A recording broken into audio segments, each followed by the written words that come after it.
Em seguida, vamos conversar já com o Dr. César Minelli, do Corpo Clínico do Hospital Carlos Fernando Malzone. Já há praticamente um mês que a gente não o entrevista. De lá para cá aconteceram oscilações, muitas oscilações no quadro de pacientes mantidos internados ali no hospital, que para a gente é o termômetro de medição mais fiel, vamos dizer assim, à realidade. Embora eles não tratem sobre os casos suspeitos que depois se confirmam, mas casos leves. Mas esse é um universo absolutamente duvidoso, né? Não dá para acreditar nesse boletim aí que envolve as pessoas que não ficaram doentes, porque você vê que não tem controle, não há testagem suficiente. Então, ele é um universo muito duvidoso. Mas aqueles que são mantidos no hospital, não, porque aí são casos mais graves e o hospital contabiliza muito mais facilmente, não é? Ao tratar cada um deles. Então, os números do hospital são significativos e a alternância que acontece ali dentro, ela é muito verdadeira. E ela é muito significativa, talvez até para a gente imaginar o universo daqueles que não ficaram internados com mais precisão, entende? Pelo menos eu penso assim, de tão importante que é o número que sempre é divulgado ali pelo hospital, por ele ter sob seus cuidados, então, os doentes. Numa quantidade menor, com todo um aparato cuidando desses doentes, quando vem os números de lá, a gente acredita mesmo, lógico. Não é? Os números, porém, que extrapolam a esse controle do hospital, que são os casos leves ou outros suspeitos e tudo mais, esse é um universo altamente duvidoso. Eu não acredito em nada do que vem dali. A gente lê, dá a notícia, tudo bem, tá, mas não é parâmetro. Um parâmetro mais preciso é esse do hospital, né, na minha opinião. E já há um tempo que a gente não conversava com o Dr. César Minelli sobre as alternâncias ocorridas nesse período todo aí de quase um mês que não entrevistamos o Dr. César, e a impressão dele em relação ao quadro atual nesta segunda-feira, números atualizados nesta manhã. Dr. César Minelli, bom dia. Bom dia, Daércio, bom dia a todos os ouvintes, todos os telespectadores. Então, os nossos números, tive uma informação agora, que agora nós estamos com 19 pacientes internados, 4 de fora e os outros 14 de Matão, os outros 15 de Matão. Então nós estamos variando numa faixa aí de 13, 12 até 19 pacientes, onde a gente estava com 17. Então, assim, nós não estamos ainda numa tendência clara de queda, né? Nós estamos variando aí entre 13 a 19. A nossa taxa de ocupação da UTI está em torno de 50%, contando para pacientes tanto da rede pública quanto da rede privada.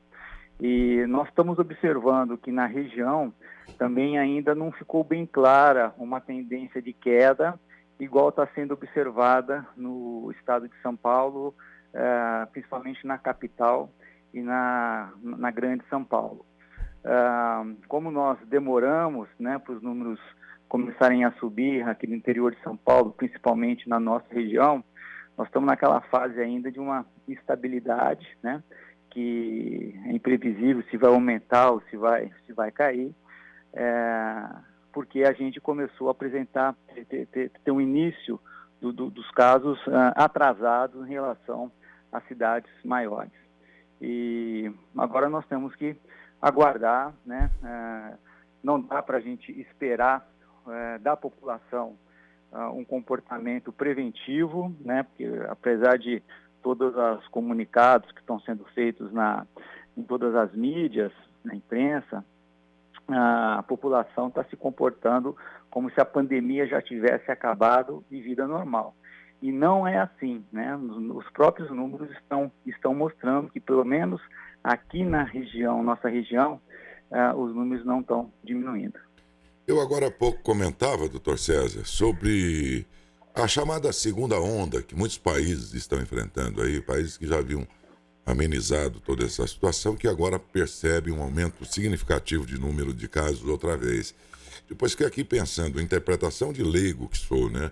Mas a minha interpretação, pelo menos, foi esta, de que, na verdade, talvez não exista uma segunda onda, existe um relaxamento nesse intervalo que permitiu uma nova alavancada, vamos dizer assim, do vírus, né? Pelo menos eu fiquei pensando, é uma segunda onda ou o ser humano cansado e tudo relaxou e permitiu que ele tomasse fôlego?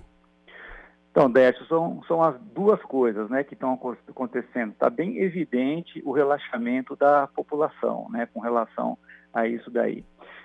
Então, a falta de cuidado da população pode estar influenciando nesse aumento dos números.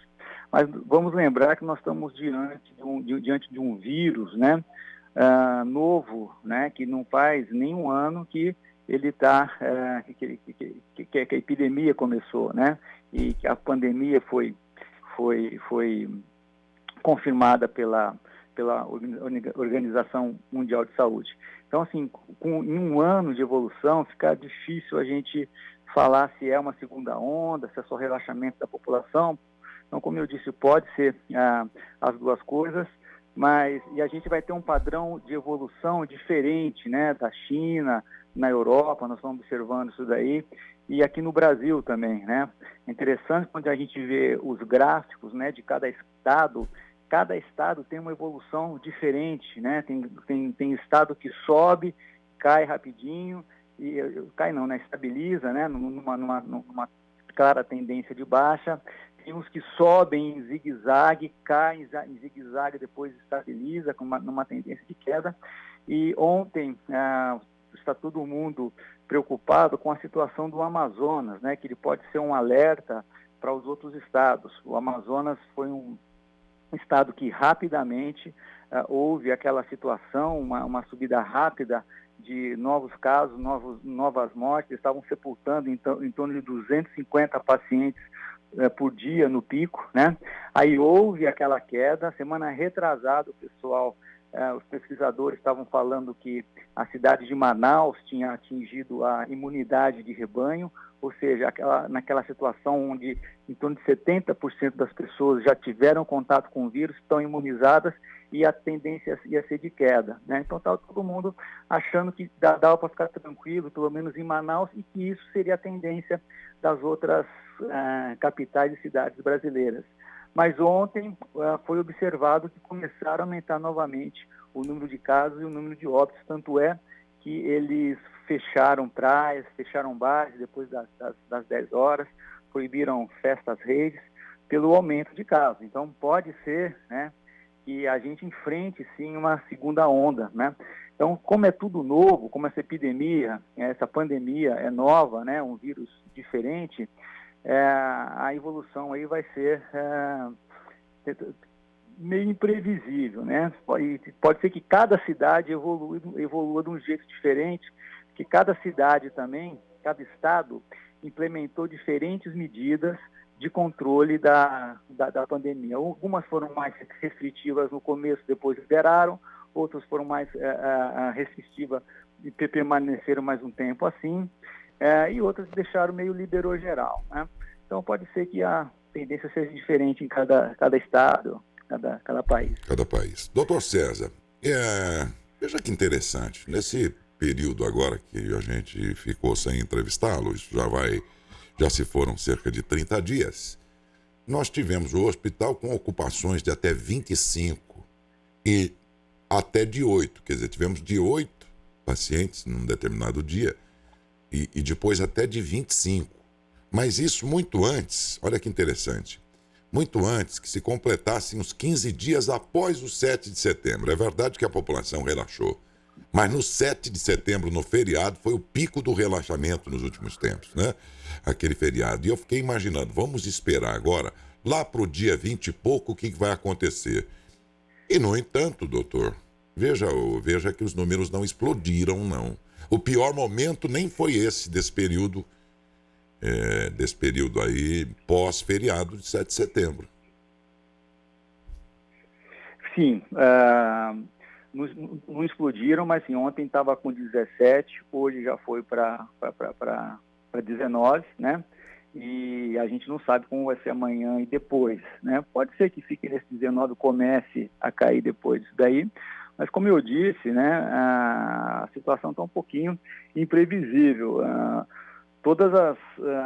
maioria das previsões que foram feitas com relação ao pico, quando vai ser o pico, coisa e tal, muitas pessoas erraram, né? Grandes pesquisadores erraram justamente por ser uma situação nova para todos. Tem uma outra situação que a gente vai enfrentar, que vai influenciar na curva de casos novos e de mortalidade, que vai ser a vacina, né? O governo de São Paulo está falando que em dezembro vai estar com 5 milhões de vacinas disponíveis. É um número baixo para a qualidade, para o número de pessoas do estado de São Paulo, mas ele falou que até fevereiro é capaz que já tem em torno de 50, 80 milhões de vacinas disponíveis, já vai estar vacinando a população. Então, existe uma expectativa que isso daí provoque uma redução do número de casos, né?